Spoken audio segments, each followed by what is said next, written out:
میدونستید یه سری از افراد به خاطر اینکه بامیه از نظرشون لزج هستش، خورش بامیه رو اصلا دوست ندارن، به خصوص بچه‌ها.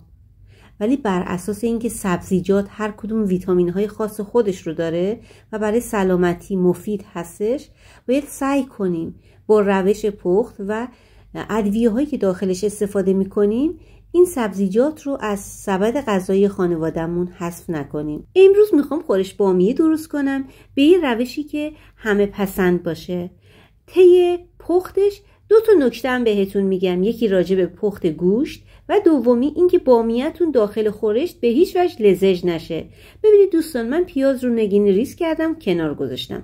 حالا بامیه ها رو میخوام اون ساقه‌شون رو کوتاه کنم. دقت کنید اگه ساقه بامیه رو خیلی کوتاه کنید این بامیه ها داخل خورش لزج میشه، اصلا شکل خوبی به خودش نمیگیره و خیلی ممکنه بدشون بیاد بگن خورش لزج شده. خب بامیه رو داخل روغن تفت میدم. بامیه نباید خیلی سرخ بشه که رنگش به قهوه‌ای بزنه، نباید هم خام باشه. سعی کنید یه تفت بدید که یه کوچولو تغییر رنگ پیدا کنه، در همین حد کفایت میکنه. وقتی بامیه رو میخواید تفت بدید حرارتتون خیلی زیاد نباشه، خیلی هم کم نباشه. به این ترتیب که در اومد از روغن خارج میکنیم. خب این بامیه رو میذاریم کنار، در ادامه بهش احتیاج داریم. پیاز رو نگین ریز کردیم، داریم سرخش میکنیم. پیاز نباید خیلی سرخ بشه، یه کوچولو سبک بشه، تغییر رنگ بده، کفایت میکنه. گوشت خورشتی رو بهش اضافه میکنیم.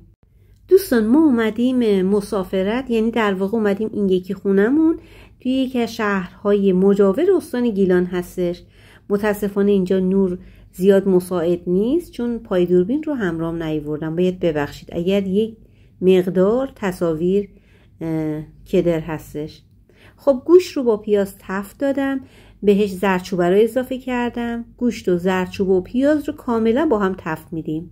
یکم که گوشت تغییر رنگ پیدا کرد بهش پوره گوجه اضافه میکنیم. پوره گوجه داخل خورشت ها باعث میشه که خورشت هاتون فوق العاده خوشمزه بشه.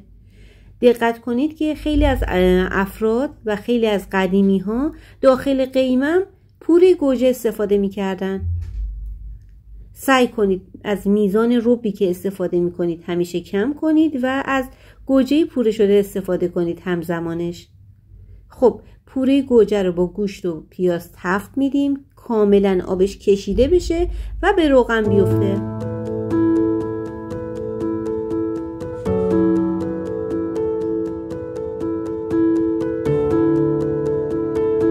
خب حالا بهش رب رو اضافه میکنیم. دوباره همه رو با هم مخلوط میکنیم، با هم تفت میدیم تا کاملا رب سرخ بشه. دقت کنید رب رو همیشه وقتی که سرخ میکنید با روغن هم طعم غذاتون بهتره هم رنگ بهتری به غذا میده. سعی کنید همیشه رب رو با روغن تفت بدید. خب بهش آب جوش اضافه کردم، 2 دونه فلفل تند روی سطحش انداختم، یکم چوب دارچین. در ظرف رو میبندم میذارم تا بپزه. حالا دوستان نکته مهم اصلی برای اینکه گوشت من زودتر بپزه من داخلش یه دونه نلبکی انداختم. این یه ترفندی که مادر بزرگ‌های شمالی استفاده میکنن. خب میذارم حدود 1.5 ساعت با این نلبکی داخلش بپزه.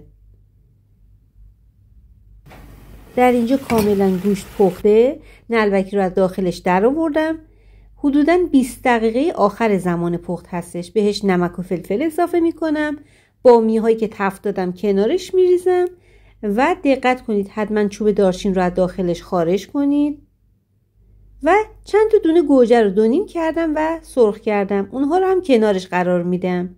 در ظرف رو میبندم، میذارم حدود 1 ربع الی 20 دقیقه بپزه و به روغن بیفته. در پایان باید بهش آبقوره اضافه کنم و تمام. امیدوارم درست کنید، از خوردنش لذت ببرید. بهتون پیشنهاد میدم حتما به این روش امتحان کنید. خوشحال میشم کانالمو سابسکرایب کنید و همراه همیشگی من باشید. خدا نگهدار.